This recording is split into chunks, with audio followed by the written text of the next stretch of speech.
నెల్లూరు జిల్లా రావూరులో రాత్రి కురిసిన అకాల వడగండ్ల వాన రైతాంగాన్ని కోలుకోలేని దెబ్బతీసింది.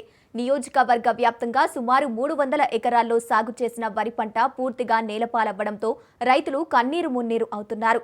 కోతకు సిద్ధంగా ఉన్న వరి పంటపై వడగండ్లు విరుచుకుపడ్డాయి. చేతికి రావాల్సిన గింజ రాలి బూడిదైంది. మరికొన్ని చోట్ల బలమైన గాలులకు వరి పైరు నేల కొరిగింది. ఎకరాకు ₹1000 పెట్టుబడి పెట్టి పంట చేతికొచ్చే సమయంలో ఇలా జరగడంపై రైతులు ఆందోళన చెందుతున్నారు. కంటికి రెప్పలా కాపాడుకున్న పంట కళ్ల ముందే నేలపాలైందని గోనుపల్లి గ్రామ రైతులు ఆవేదన వ్యక్తం చేస్తున్నారు. అప్పులు తెచ్చి సాగు చేసిన తమకు నష్టపరిహారం అందించి ఆదుకోవాలని ప్రభుత్వాన్ని కోరుతున్నారు.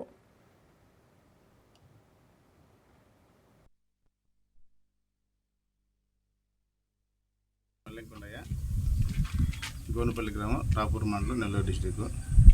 రాత్రి పడినటువంటి పురుగుల వర్షానికి చాలామంది రైతులు, నా ఒక్కడనే కాదు, ఇక్కడ మా చుట్టుపక్కల రైతులందరూ బాగా నష్టపోయాం. ఒక్కొక్క ఎకరాకి సుమారు 3 పుట్లు కంటే ఎక్కువే అవుతాయి. అలాంటిది ఇప్పుడు కోసినా కూడా అరపుట్టు కూడా అయ్యే విధానం లేదు. వరి కోత మిషన్ కూడా వచ్చే విధానం కూడా లేదు. కొత్త వరిగిట్టి మాత్రం కోసుకునే విధానం ఉంది. ఖచ్చితంగా దీనికి గవర్నమెంట్ వారు సాయం చేయాలని మనస్ఫూర్తిగా కోరుకుంటున్నాను. రాత్రి వచ్చిన పిడుగుల వానకి పైరు ఇట్లాగ అయిపోయింది సార్. మొత్తం ఏమీ లేదు, ఒక గింజ కూడా లేదు సార్. ప్రతిసారి ఇట్లా కవులు చేసుకుని బతికేదాన్ని సార్. నేను ఈ కవుల్లో ఈ విధంగా అప్పు తెచ్చి పెట్టాను సార్. రైతుల దగ్గర ₹10, ₹5 వడ్లీ తెచ్చి పెట్టాను సార్. నేను ఇప్పుడు నా పరిస్థితి ఇట్లాగ అయిపోయింది. నాకు 2 బిడ్డలు, మేము ఎట్లా పోషించాలి సార్? ఇది మీకు న్యాయం చేయండి, మాకు ఇది ధర్మం చేయండి. ప్రతి ఒక్కరు ఇట్లాగే నష్టపోయారు.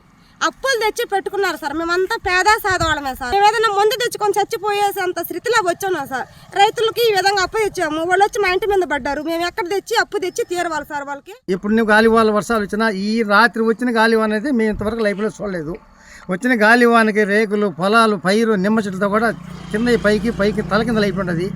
నిమ్మ చెట్టు పనికి రావట్లా. వరి కర్ర చూసేదానికైతే వరి కనిపిస్తుంది, కానీ వడ్ల కింద అంటూ వరి కర్ర మీద లేదు.